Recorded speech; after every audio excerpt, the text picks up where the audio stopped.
pag-uusapan natin dito mga ka-clear. Di ko alam kung may napansin kayo na medyo nagbanggaan yung kwento ni Gina Acosta at saka nitong si Ortonio. Ito ay tungkol sa 150K mga ka-clear. Imagine mo mga ka-clear, 125 million pesos na di pa nakontento si VP Sara. Kailangan magdagdag pa ng 150,000 pesos. Kailangan magdagdag pa ng 150,000 pesos. Kulang. Yon. So dito mga ka-clear, tingnan nyo to ha. Mamaya pakikita ko yung statement ni Ortonio saka nitong si Gina Acosta. Yan. Total na ito, ang gastusin actual na naganap ay may kabuuhang 125,150,000 pesos. Tama ba? Yes, ma'am. Na iyong sinumite na sinabit ng inyong opisina. Tama? May sobrang 150,000. Hindi na kontento sa 125 million Dito sa notice of suspension na to, pinuna ng COA, and I quote, there is discrepancy in the total amount of expenses based on the submitted accomplishment report as against the DEPs. Ibig sabihin ng COA, hindi natutugma ang total amount ng expenses sa accomplishment report at sa DEPs na sinabit ng inyong opisina. Tama ba? Yes, ma'am. That's right. Ayon sa COA, ipinakita ng accomplishment report na iyong sinumite na ginamit ang confidential funds sa mga gastusin may kabuuhan ng 125 million pesos. Pero pagdating sa DEPs, ng itotal na ito, ang gastusin actual na naganap ay may kabuuhang 125,150,000 pesos. May sumobra 150K mga clear. Yes, ma'am. That's correct. In short, may pagkakaibang 150,000. Yes. At nung sumagot kayo, dyan sa notice of suspension na yan, I'm referring to your letter dated March 13, 2024, which is Prosecution's Exhibit P-I-13-A. Sa sagot ninyo, ang paliwanag ninyo ay yung mga resibo, I quote, may have been inadvertently mixed. Tama ba? Yan yung paliwanag nyo. Okay. Napagsama-sama. So, teka lang ba't napagsama-sama yung, sabi ko sa'yo, na AOM to kaya sobrang-sobra silang eager mag-produce ng resibo. 150,000 pesos.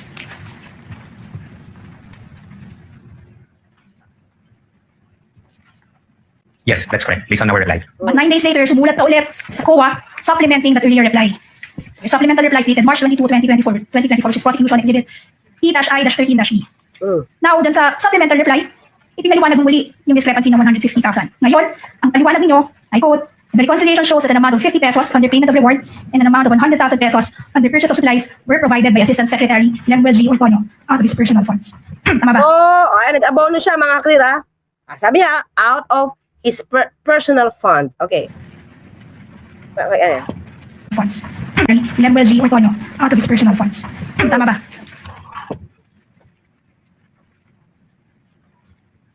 Mukhang hindi niya alam mga clear. Mabilis na to Pinabilis ko na to Ibig sabihin, hindi niya alam kung galing sa kanyang bulsa. Nag-isip pa siya.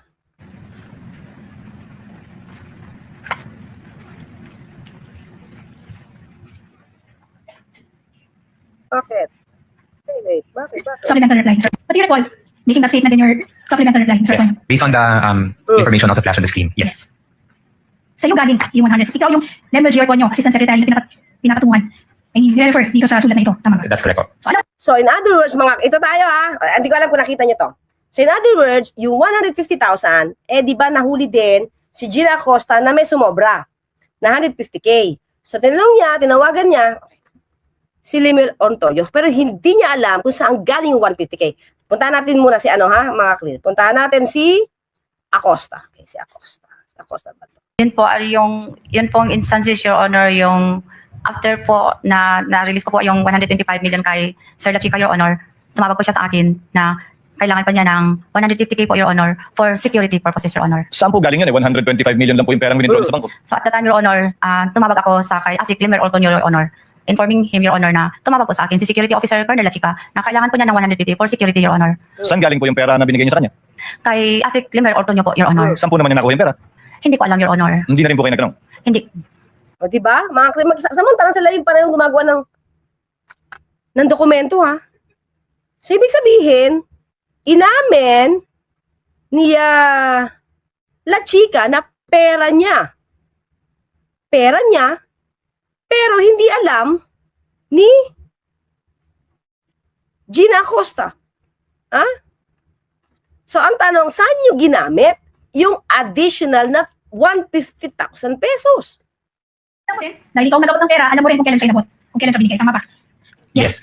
So by the time that you prepared your initial response to the notice of suspension, your letter dated March 13, 2024, yung Exhibit P-I-13-8 na inyong tinignan kanina, at that point, alam niyo na rin na nagbigay ka ng 150,000 pesos. Tama ba? But I had to confirm first with our special disbursing officer at the time. So we needed to make a reply. So we Teka lang. Ikaw nag-abono dahil sabi ni kailangan pa nila chika ng 150K. Diba? Kailangan po ng 150K. So, ang nagbigay sila chika. Ay, sorry.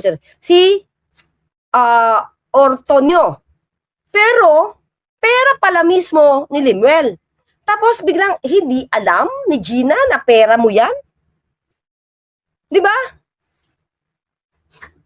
So, ito mga nakikita ko kasi na dito, nagkamali siguro kasi sila sa sobra nilang eager na papuno, yung kanilang report, kuha dito ng, gawa ng acknowledgement receipt, kuha dito ng fake na ganyan, gawa ng acknowledgement receipt. Sumobra ng 150K. Oh.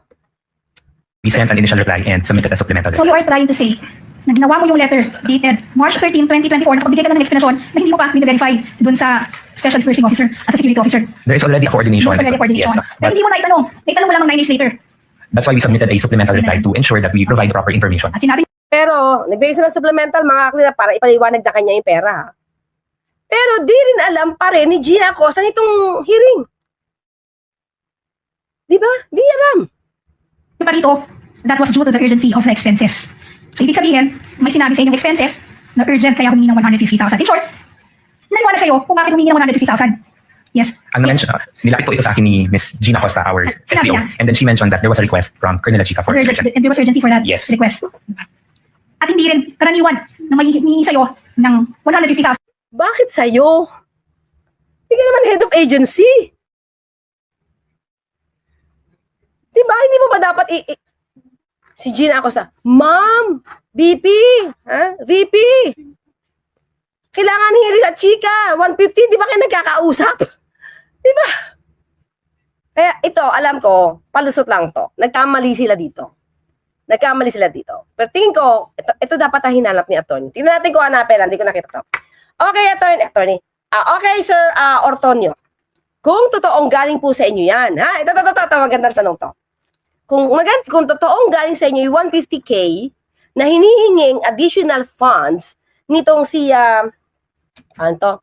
La Chica, saan nyo po to kinuha, sir? It's 150,000. Ito ba ay nasa kwarto mo lang? O meron kang bank account? Winidraw mo ba to? Diba? Kasi, siguro kung sobrang yaman, okay lang na may ganyang perang 150K sa bahay. Pero, yun na nga yung iba card na lang Tanong ko, paano mo nakuha, right there and then, yung 150K? Winidraw mo ba? Inutang mo sa nanay mo? Anong meron? Kasi kung kinuha to sa bank, meron tayong matitrace. We will be asking for that bank record kung dun mo winidraw. Diba? Hindi tayo pwede maniwala basta ay, pera niya yan Diba? Ipakita mo kung paano. Diba? Saan from your own pocket? Hindi naman karaniwang ginagawa sa OVP. Karaniwan ba ito? No, it's not common. Okay. Pero nung gumagawa ka ng notice of suspension, biglang makalimutan na may 150,000. Sinabi mo na kanina. Let me finish nag-explain my question sa'yo. and then I will hear your objection, counsel. Sinabi mo na kanina na pinaliwanag sa inyo ni Ms. Acosta na galing kay Colonel Chica yung paliwanag ng urgency for the request. Tama ba? Yes. Counsel, You're- you may proceed. Okay, but Okay, no? Ito lang mga clear, okay? So may paliwanag dito. Unang-una, hindi ka pwede na mag-abono. Pinakita natin yan, hindi siya bawal sa rules. Pangalawa, kung ano lang po yung allocated na funds sa'yo, di ka pwedeng magdagdag. Diba? Hindi ka pwedeng magdagdag. So, kung hindi pwedeng magdagdag, bakit nagdagdag? So, lumalabas mga ka-clear, hindi talaga nila alam paano mag-liquidate ng confidential funds. Bakit? Lahat ng bawal, ginagawa nila. Diba? Oh, teka lang hanapin ko. Sabi niya kasi hindi pa siya bayad eh. Hindi pa siya nababayaran eh. Natin. So, di ba? Ngayon, ang tanong, 150 inabono mo, hindi ka babayad. Ba't hindi na lang yung vice presidente ang, di ba? Ang nag-abono. Kaya, kapani-paniwala ba na nag-abono siya ng 150,000? Di ba? Tapos ngayon, sabihin mo, parang hindi pa siya nababayaran. Oh. Teka lang, hanapin ko. Preventing that earlier reply. Your supplemental reply is dated March 22, 2024, which is prosecution exhibit P-I-13-B. Now, dyan sa supplemental reply, ipinaliwanag yung muli yung discrepancy ng 150,000. Ngayon, ang paliwanag ninyo, I quote, the reconciliation shows that an amount of 50 pesos under payment of reward and an amount of 100,000 pesos under purchase of supplies were provided by Assistant Secretary Lemuel G. Orconio out of his personal funds. Tama ba? Okay. Yung 100. Ikaw yung Lemuel G. Orconio, Assistant Secretary na pinapatunguhan. I mean, refer dito sa sulat na ito. Tama ba? That's correct po. March 13, 2024, yung exhibit P-I-13-A. But I had to confirm first with our special dispersing officer. Nakapagbigay ka na ng explanation na hindi mo pa verify dun sa special dispersing officer as a security officer. There is already a coordination. Sa coordination na hindi mo pa verify na ginawa mo yung letter dated March 13, 2024. Nakapagbigay ka na ng explanation na hindi mo pa verify dun sa special dispersing officer Diba? O nga, kasi walang alam si Acosta kung saan galing yung 150K, di ba? as a security officer. There is already a coordination. There's already a coordination. Yes, But hindi mo naitanong. Naitanong mo lamang 9 days later. that's why we submitted a supplemental reply to ensure that we provide the proper information. At sinabi niyo pa dito, that was due to the urgency of the expenses. So, ibig sabihin, may sinabi sa inyong expenses na urgent kaya humingi ng 150,000. In short, naliwanag sa'yo kung bakit humingi ng 150,000. Yes. Ang Yes. nilapit po ito sa akin ni Ms. Gina Costa, our At sinabi SPO. niya. And So, si Gina Acosta lang ang nagsabi ba kailangan yung 150. then she mentioned that there was a request from Colonel Chica for And there was urgency for that Yes. request. Diba? At hindi rin karaniwan na may hihingi sa'yo ng 150,000 from your own pocket. Hindi naman karaniwang ginagawa sa OVP. Or karaniwan ba ito? No, it's not common. Okay. Pero nung gumagawa ka ng notice of suspension, biglang makalimutan na mayroong 150,000. Sinabi mo na kanina, Let me finish the na-explain question sa'yo, and then I will hear your objection, Counsel. sinabi mo na kanina na pinaliwanag sa inyo ni Acosta na galing kay Colonel Chica yung paliwanag ng urgency for the request. Tama ba? Yes. Counsel, Your- As an answer already, Your Honor.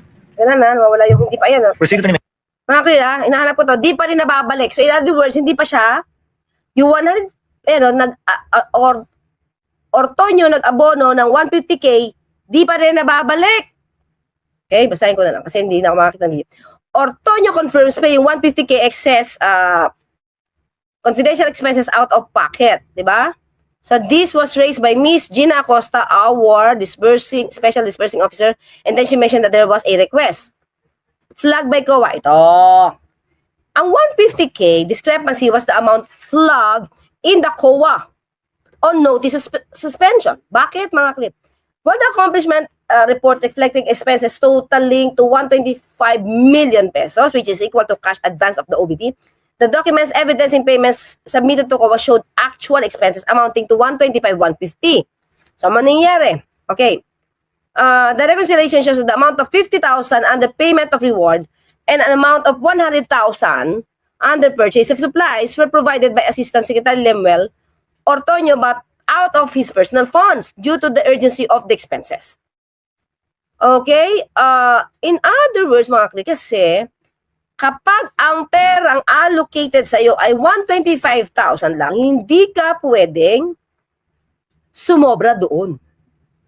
Mga ka-clear. You cannot spend more than the allocated amount of confidential funds. So lahat na ginagawa dito, pera lang. Breaking the law. So lumalabas talaga dito mga ka-clear, hindi talaga sila marunong mag-liquidate. Makagawa lang ng papel. Di ba? Tapos, hindi pa daw siya nababayaran. Ang tanong, dapat ba siyang bayaran? Talaga ba may inabono? O nilulusot na lang nila kung bakit may 150K? They tried na mailusot ito. They tried to justify the action. But the problem is, it is a violation of the rules. Violation siya. Hindi ka pwede na mag-abono. Hindi ka pwede magbigay tapos hindi ka babayaran. Diba? Kung totoo na binayaran mo yan, out of your own pocket. Hindi ba dapat yung boss mo ang nagbabayad sa'yo? Pero bakit hindi ka binabayaran? Maybe. Kasi wala ka naman talagang ginastos sa 150. Nagkataon lang na sumobra yan dahil eager na eager kayong punan lahat ang dapat nyong i-justify na gastos. Diba? Yung una, sabi niya, ang ginawa niyang letter mix up lang. Nag-mix-mix sa mga dokumento. Aba, nakapag-isip. Later, sinabi nila, ay pera ko pala yan. Kasi nang hingi ng 150K ulit, si Acosta, hiling daw ni La Chica. So doon pala mga iba-iba. So dito nagsimula, tingin ko, si attorney, kung bakit pa iba-iba yung inyong mga kwento. Kaya tuloy lumalabas, sabi niya, iba kayo ng kwento. So most probably, scam yan. So most probably, sinungaling yan. Yun. Di ba? Imagine mo, mga clear. Naman, real talk tayo. 150K is 150K. Posibleng makalimutan mo yan. Binayaran mo yan. Di ba pagong? Kwentong pagong eh. Imposibleng sabihin mo sa COA, nag-mix lang yan. Mix lang yung mga resibo. Hindi mo makakalimutang may utang sa'yo kung totoong umutang sa'yo ng ganung kalaki. Sige nga. Minsan nga lang, 1,000, di ka makatulog pag di ka pa binabayaran eh. Kasi itong 150K, tapos hindi binayaran ng boss mo. Diba? Parang, wow, tell it to the Marines. Diba? Okay, paano? Okay, wala nang Marines eh. Tell it to the Maleta Boys. Diba? Parang, teka lang. 150K nakalimutan mo na humiram sa'yo? Diba? 150K yan. Kaya yun, tuloy. Sinabihan kayo ni Atty. D. Villagracia na, hindi ba ito scam? Hindi ba ito pagsisunungaling? Di ba? Yun. Kaya sabi ni Atty. D. Villagracia, as far as they're concerned, scam. Mga 150K ito, ha? Imagine nyo, yung 125 million kulang pa pala na gastusin sa loob ng 11 days. Kulang pa. So, kailangan pa ng 150? As in, talaga? Wala may mga kira ng tinikap natin kasi hindi pa daw siya nababayaran. Diba? Asa. Alam naman ni VP siguro na wala ka naman. Baka naman alam niya talagang wala kang nilabas. Diba? Kasi alam mo kung bakit mga kri. Hindi ba natatandaan nyo? Itong si Michael Powa, sabi niya nag-aabono daw siya. Remember? Natatandaan niyo yan, yung interview. Kaya daw siya binibigyan ng envelope kasi nag-aabono siya. Ha? Ayan na, nag-aabono siya kaya siya binibigyan ng envelope. Katulad nila Ma'am Gloria Mercado. Si Ma'am Gloria, di ba? Binibigyan nila ng envelope. Yung isang accountant, binibigyan ng 25,000 a month. Tapos si Michael Powa, binibigyan din ng envelope. Noong una, di pa niya sinabi kung bakit. Ngayon, sabi niya, kasi nag-aabono ko pag lumalabas kami, kaya binabayaran ni VP Sara. Hindi ka ba naiinggit doon na dinig mo na inaabonohan o binabayaran di umano ang ginagastos at inaabonohan ni Michael Powa? Pero ikaw, 150K, di ka na-reimburse?